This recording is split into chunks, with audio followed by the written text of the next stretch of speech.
it took time for them to really know, like, they still, some guys might even still be learning, it's 15 games, but to really know how to play with me, because like it's so like. Yeah, because like, because you'll sometimes boom and then like no look it and kind of like, people gotta be ready for that. Like you gotta be ready to shoot that. Like, it's no swing it back out now. It's like, right. It's open, like you got some little time, you gotta just pull that shit. Yeah. Go in, yeah. So we'll get to that first question, all right? Yeah, most definitely. Yeah. All right, so Dior, from Kingston, New York, right? Yeah, facts. You raised by your mom and your grandma? Yeah, granddad too. Okay, granddad too. Shout out to granddad. Facts. Just talk about your childhood and how that was. It was good. Grew up playing basketball, you know what I'm saying? Come from a great household, great family, great background. I really just grew up playing basketball and football all day long, just outside with my friends 24/8. I got the same friends now, but I come from a fun childhood. Yeah, it was good. Like, that's a big reason I feel like who I am today basketball-wise and as a person. Like, everything I was around, like, it was bad to it, like, just because of the area I grew up in. Like, it wasn't, like, the prettiest or, like, the most non-dangerous or non-violent stuff going on, or the wrong stuff, I'd say, going on. But it was good to learn from, like, become a young man and stuff like that. Nothing too crazy household-wise, nothing too bottom line. Yeah. But I was good, though. Mom was a nurse, like, stuff like that. You didn't get a lot of whoopings and nothing? Nah, I ain't gonna lie, I never got a whooping in my life. For real? Nah. Oh, you better than me. I was a bad child. I never got whooped. My grandma, though, my great-grandma, she definitely tried to whoop me before with a switch. She definitely tried to whoop me before. But my mom or my nana, nah. Yeah. My granddad, nah, I don't do that. My mom never believed in that, I don't think. Yeah. We can go to that second question. Or we can just flow. How you feel? We flow. We flow. I'm gonna go, I do detail too to give them some, you feel me? Yeah. Really go detail. Okay, yeah, that's like shit. Okay, so when did you start to play basketball? When did you know, like, man, this is something I want to do? Probably when I was like, well, ever since I touched the ball, I was a little kid. Like, Yeah. I've been playing with basketball since I was like 2, 3. That's no lie. I got pictures, you know what I'm saying? Yeah. But, like, realistically, like, I could really go somewhere with it. Probably like 11. Okay. Because I was playing in like biddy leagues, stuff like that. And then like 12, I was playing like varsity because I was in 7th grade, but my school was 7th through 12th. So I was able to play varsity. Like 12, 13, that's when I was like, all right, cool, I'm playing guys way older than me. Like, if I keep really working, I could be a problem. You know what I'm saying? But yeah. Were you always this shifty? Like when I found out you're from New York, and maybe I was slow on I was like, it makes sense to style play, you know. But were you always like, was your handle always like that, just natural? My handle was always like this because I'm from New York, you feel me? Yeah. Kingston, New York. Everything's about the game and the handle and how it looked. So when I was younger, that's what it was about. I always had a great basketball mind, though, and knew I wanted to be a pro and stuff like that, good college player. So you have to have a different mind than a street basketball kind of mind. But moving to LA, like getting around different people in the game, my mind expanded and I became all one. Like, I gotta have a jump shot, but you can still have a game, but it can't be too much. Right. But you can still play your game. I kind of all meshed it in together, but that always been there. Like, that's where I come from. Like, that's what people want to see out there. Right. Real rap, though. No. So the first time I saw a highlight of you, it was Pop Smoke's Dior. It was on the back. I was like, yo, this is Pop tight. Smoke, too. Rest in peace, Pop Smoke. That's a fact. And I was like, yo, this dude can play. Like, yo. And then I went and saw you in the Dallas EYBL, right? And you were hooping. I think y'all were playing the Team That. That was Team That. I think it was Team That. Huh? Yeah. Dallas. Team That. Dallas. At the Drive Nation. Yeah. Definitely. Yeah. And you were hooping. I was like, yo, this boy could play. But like, Theo was there. Yeah, Theo was there. Theo was there. You had a lot of cameras. I'm like, and at the time I thought, man, like everywhere this boy go, there's a lot of cameras. Like, how was that? You know, just you got that at a young age. So how was you just dealing with that? I mean, at that age, like, you can't really prepare for that. You know what I'm saying? Especially in this era, like the 2010s. Like, you know, back in the day, they said it was different, but everything's social media nowadays and clicks and retweets and comments and gigs, I would say, and different things that get people going. Right. Different things that people tend to do frequently, and that, like, you know, the universe has like adapted to. Right. So you can't really prepare for that. And then a lot of different things come with that too. People paying attention to your life at that age, and you know, not letting Right. you really be a kid, but you a kid, but it's so much coming. You know what I'm saying? Like, Yeah. It's social media though. Like this era, like social media do that. And like I said, you can't prepare for it, but you gotta adapt through. And you might go through different things, and you're gonna learn however you're gonna learn. But yeah. Yeah. So like, let's talk about that. Like, 5-star prospect. You know, I know you probably had like agents, people, like just pre-game, post-game, during game. You at the house chilling, you hooping. Like, I know people just always hit you up. How do you balance that? Like, being a teenager, but also being in the spotlight. Like, how do you still be a kid, like a high school kid, but also, you know, be someone that's very well known? Like I said, you can't prepare for it, but you gotta learn while you're going through it. Then everybody come from different situations. A kid might blow up that had someone around him and his family that was big, just as him or bigger. Right. So it's easier to navigate. Me, I'm from small Kingston, New York. Blew up overnight and was 13, 14. Like, ain't nobody from like Kingston or like my family was like nationally known basketball wise. Yeah. So we hear about, we see these guys and we could think what we think they going through, but we don't really know. Like, Right. you don't really know. You know what I'm saying? You don't really know until you go through it. Yeah, no, for sure, for sure. Now, like, went through big time high school prospect. I mean, now you're here at Clarendon Junior College, right? Yeah. How has it been? How's it been? It's been great. I sat down with Coach A.D. Mark James when I first got here, and the assistant coach, and it was just like, we set a plan, we set goals, we just got on the same page about things. Something funny I'm gonna tell you. When I sat with A.D. Mark James, he the girls basketball coach. He told me one time, he was like, yeah, like, don't be talking on the court. Like that was one thing he said to me. I was like, He knew that wasn't gonna happen. like the one thing I said to him, like, I'm gonna keep it calm, but Right. what you think, I'm gonna go too crazy? But yeah, he was like, you know, we was just talking like how to conduct myself, like different things, how to represent the program, like just getting on the same page about things, and it ended up working out with 2 games left in the season. Like, it's been great. Yeah, like your numbers are crazy. It's 28. You're averaging 28 points. My fault to cut you off. Go ahead. When I first got out here though, I tried to order an Uber to the store. Did I have Uber? No.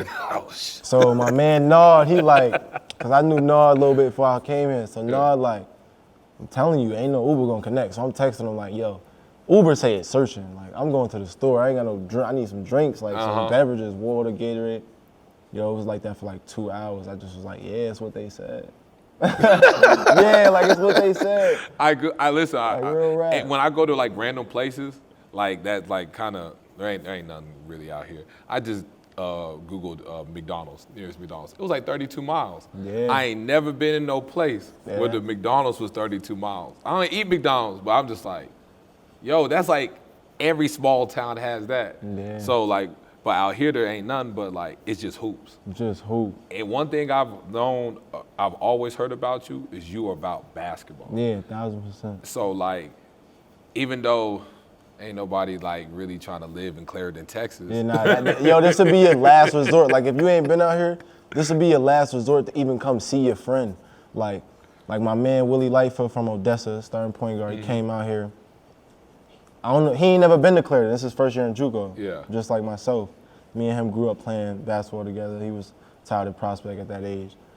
He was like, yo, you must really like still love the game at a high level, because there's no way I could do this. Yeah.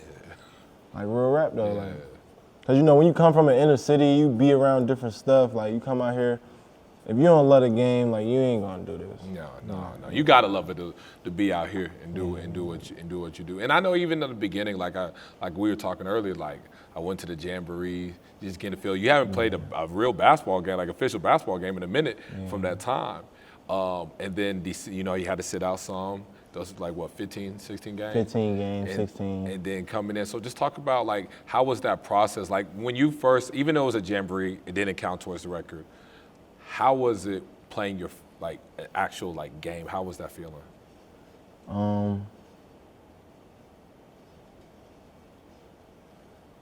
Not like anxiety in the jamboree. Oh, well, let's talk about actually your official game, your first official game. Let's talk about that. Yeah, first official game, a little bit of anxiety for Yeah. sure. Even though it's JUCO, a little bit of anxiety just because it's not about. See, I'm a guy. I don't look at my competition. I'm looking at myself and how I'm ready to play and how I'm going to play. It's never about who I'm playing. Yeah. You know what I'm saying? Yeah. So I knew I didn't really feel like myself going into the first game, feeling wise. Like I don't really know body wise. I didn't try to go through somebody's body. I didn't. Yeah. It's stuff that you learn. But I knew like it was going to be a gradual thing, but I didn't know how fast. But I know how I am as a player. Like once I find it, I find it. Like it's on. It's not, well, last week it was there. And once I find it, I'm good. Right.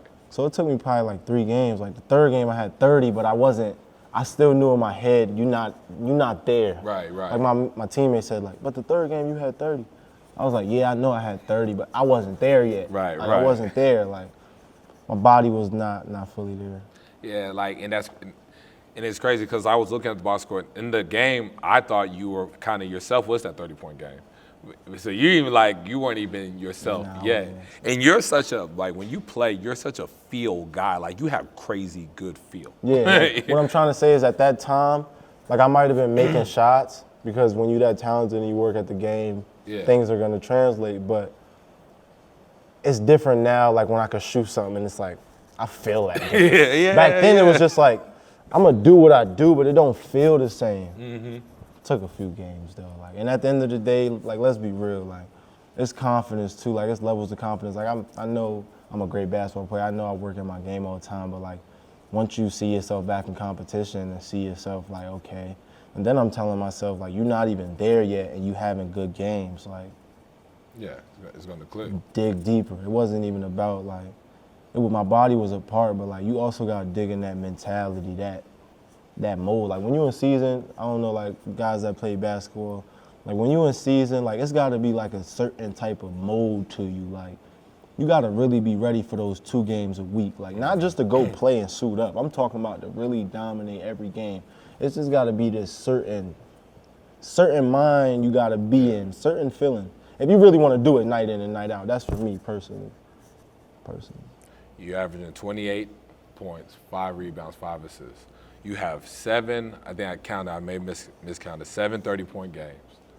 Yeah. You had a 58-point game? Yeah, 58. Yeah. You had a 40-point game?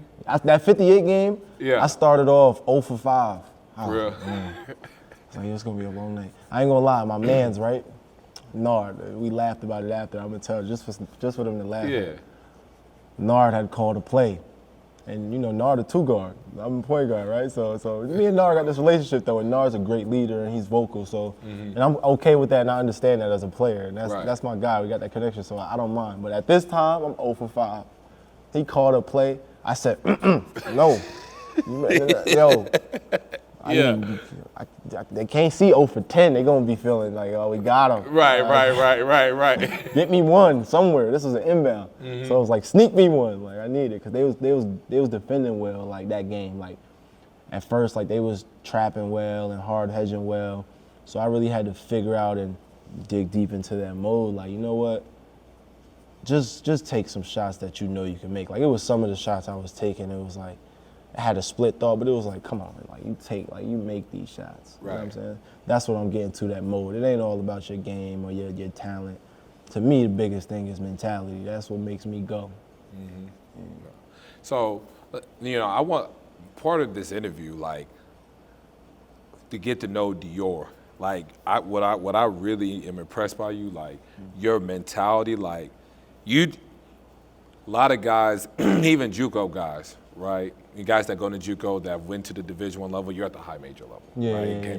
You know, it's almost this, man, why am I here? And yours is like, I just need to get back on the court and then dig deep and then get into me. Yeah. I ain't even worried about where I'm at, who I'm playing. It's all about what I got going on. How, like, that's a real commitment to just your craft in the game of basketball. How much does basketball mean to you? Can you really even quantify that? Yeah, it means everything. I mean, especially you don't know how much something really means until you lose it. You feel me? You know what I'm saying? Yeah. But it means everything. Like, I don't know really what I would do without it. It's really like it's what I do. You know what I'm saying? Right. Like, that's me. Like I'm funny. Like I'm cool. I can dress. There's different things about me. Of course. You know what I'm saying? I'm a stand-up guy. You ain't 100% basketball and holding everything. Yeah, I'm a stand-up guy. I can Yeah, have great you got all the conversations, attributes, right? stuff like that. But basketball is like what I look at to build everything around me and people around me and just help. That's my resource. Like that's what I love to do. That's when I'm playing basketball. That's all I think about. Like all I see is on the court. Like you know when you play, some guys play and like you could tell. Like I could tell. I don't know about everybody, but I could tell like how locked in you are. Like if you're thinking about something, yeah. if you're just not, and then you could tell someone that's just like all the way locked in. Yeah, like it don't matter. He just locked in. Like yeah. You know what I'm saying? You know, what is your motivation? My motivation, I don't know, like just proving people wrong, proving myself right. I don't know, I'm just competitive. Like I got motivations, dog. Don't get me wrong. Everybody do, but I'm just a competitive guy. Like when it comes to competing, like not like petty stuff, but like when it comes to sports or a game, like I'm competitive. Trying to win. Like, yeah, I'm trying to show you. Like I get a rush to show you that. You know what I'm saying? Yeah, I feel you know dopamine. Like Yeah. I get a rush from that. Like yeah, like yo, when you play buddy, like it's gonna be that. It's gonna be like he gonna really give it to you. You know yeah, what I mean? So I'm just that's how deep I am into the game. Like you know, some guys like they got a stack of money. That shows people that to them. That's like oh, people think I'm cool. Like or they fly. So it's like oh, people think I'm fly. Like for me, it's like when I kill. When I go hard, that's that stack of bread. And stack everything up. Like that's all I want to do. That's all I think about is just killing and winning, like and working on my craft. Like I got a dope. I got that rush for that. Yeah. You know, it's crazy. Like I haven't been able to come to a Clarendon basketball game. It's hard to make that drive. Ain't gonna lie. Yeah. But I seen cameras. You're the only person that can bring cameras in Clarendon, Texas. Yeah, Clarendon. Yeah, I've had a lot of people tell me that, like, yo, dog, I ain't never drive out here, or like, I had to think about that drive, dog. Like that was a far drive. So now I appreciate that, dog. Yeah, no, for sure. Listen, I do, cause I understand, like. I drove to Dallas from here, and it feel like you taking a trip. Right, real talk. Feel like you going on a family trip or something. You basically are. Yeah. Like I was telling Theo, it's like this phone call. I just take phone calls, podcasts, music, and hopefully I done cut 2 hours out. You know what I mean? I gotta get another 2 hours in. Yeah. But it's all good, man. Like you know, I've done a lot of interviews, and I would tell you this: like, you are like. You showed yourself like right when I walked in the building. Because I never actually had like a real conversation with you, right? Yeah. I'm like, oh, we ain't got to break the ice. You know what I'm saying? Like definitely. We already here. Like I've had interviews that's like, yo, I got to talk to this dude for about an hour before I can do a whole interview. You know what I mean? I was like, oh yeah, he good. He good. Definitely. he good. I understand that part too, because you don't know. And then you know what I'm saying? Then you might hear this or hear that. So but I don't even trip about that. Yeah, I'm just saying in general, people, like generalizing people and population. Like, you know, I told you I like to get articulate. Yeah, no, you good. So generalizing people, you know what I mean, just how people are, like, you don't know how it is when you're going to meet somebody. Like, you can look at somebody off a picture and have a, you know what I'm saying? You don't really know until you get around somebody. But yeah, you seem like cool to yourself. So I was like, I try to be, man. Yo, so like, you know what? I do want to ask this question, man. Like, obviously, you probably didn't see yourself at this spot at 16, 17, obviously. But like, it's still good. You're making the most out of it. But I do want to ask this question of, if you could go like time travel back and just talk to your 16, 17-year-old self. Yeah. What life advice would you? What life advice would you give? Man, hoop wise, I'm good. Like Yeah. I come, keep going, Yeah. keep going, young boy. You feel me? But stay focused on some. Stay focused. I was focused on my craft, like Right. of course, but it's just like, you know, like there's gonna be a lot of different things that try to interrupt you. Like that's what people in my shoes and kids can understand. You might be going through it now, or you gonna see when you go through it. It's not about you being a bad person or you looking for trouble or yeah, you might just be trying to do this or just be trying to do that. Nobody's saying like that's what I didn't really understand at that time. I'm like, I'm just a kid. I'm chilling. Like I'm not negative. I'm not trying to cause no trouble or I'm not trying to do this. But it's like you don't understand the situation you really in and the things that come, I would say, in the middle of the road that's gonna try to get you off the side of the road. That's just what it is. That's just what it bring when you in them shoes, and you're not gonna duck that. Right, You're right. gonna have to face those walls. You know what I'm saying? And it's just about how you handle them. So I probably would have told myself I would have told myself handle certain situations better. Just how I was handling myself, and with that young age having that fame. Like it's certain situations you don't want to put yourself in, or certain people you don't want to deal with. It's just Right. different kind of things, man. You know what I'm saying? And this is off the floor wise. Right, Like absolutely. I said, I was always a great kid though. Cool, cool as a popsicle. You feel me? Yeah, real rap though. Like I'm cool going get along with people, stuff like that. But you gotta watch like banana slips in the middle of the road. Right, no, absolutely. Yeah. And that's what I even like. I have a coaching background. Also, I do my media stuff too. So it's always like the program. I'll just do a little bit talk. Like I take kids that I've always taken a kid that like gets kicked out of the program. People are like, Ani, why are you taking that kid? But I'm like, man, and I'd be like, the kid. I'm like, I ain't got some shit to him, but like, he a good kid. Like, That's a fact. That's a fact. like let's find out how can we make him the best version of him. Yeah. You know what I mean? And I think sometimes, people make mistakes. Yeah. People do things, like kids do it. Like, Yeah. it's all about like, you're a great kid. You're a great person. yeah. You're a young adult. I can't call you kid. You what, 20 years old Yeah, now? I'm 20, yeah, I'm 20. Yeah, I just think it's all about like when they're actually, this is true, Yeah, facts. you just try to figure out how to make it work. Yeah. You know? And then I feel like too, when you got your own head on your shoulders, or I'll say you do got that. Yeah. It's easy to weave people out. Like you'll really get around people and tell like Yeah, you no decide. good people, or like good people, or like good people gotta learn some things. Like you'll really know how to break people down. Right. That's what I get back to saying when I was 16, 17. I was never a bad kid. Right. Good kid, gotta learn something. You get what I'm saying? Like 100%. you gotta. It's never about good or bad kid. I feel like when you meet a bad kid, like you gonna know. Like, You like you gonna know. Like, yeah. like it really like they gonna draw it out for you. Right. Like right into your face. I know early. some. Yeah. I know some real ones. You know what I'm Yeah. saying? And they yeah. So what's the 5-year plan look like? Where's Dior Johnson at in 5 years? Trying to be on my second contract in 5 years. That's my goal. You gotta set my goal high. That way you shoot. Like even here, like I had a lot of goals when I came here. I ain't gonna speak too much on them, but like when I came here, I had a lot of goals personally. I was telling myself, like, yeah, I want to do this, I want to do that, and they slowly coming. And some of them I didn't even. I'm gonna keep it a buck. Yeah. Some of them I didn't really know if I was gonna get near. Oh, damn. Keep it official. Yeah. I'm like, yeah, I know I can, I know woo woo, but you never know. I don't know. But then when you start just doing, going, everything starts to add up. But yeah, that's where I see myself Perfect. in 5 years. Well, Dior, I appreciate the time. I know you got a game today. Yeah. I know you're gonna kill you. I know you Yeah, need win definitely. this game. I know it's one They game in at trouble. a time. They in trouble. I passed like 6 games, I think. We had to go undefeated. It was like 3 games where coach was like, yeah, we basically got went out. Yeah. We went out, we come in second, like we get easier Hutch bid. I'm just in my head like, I'm about to go to another level.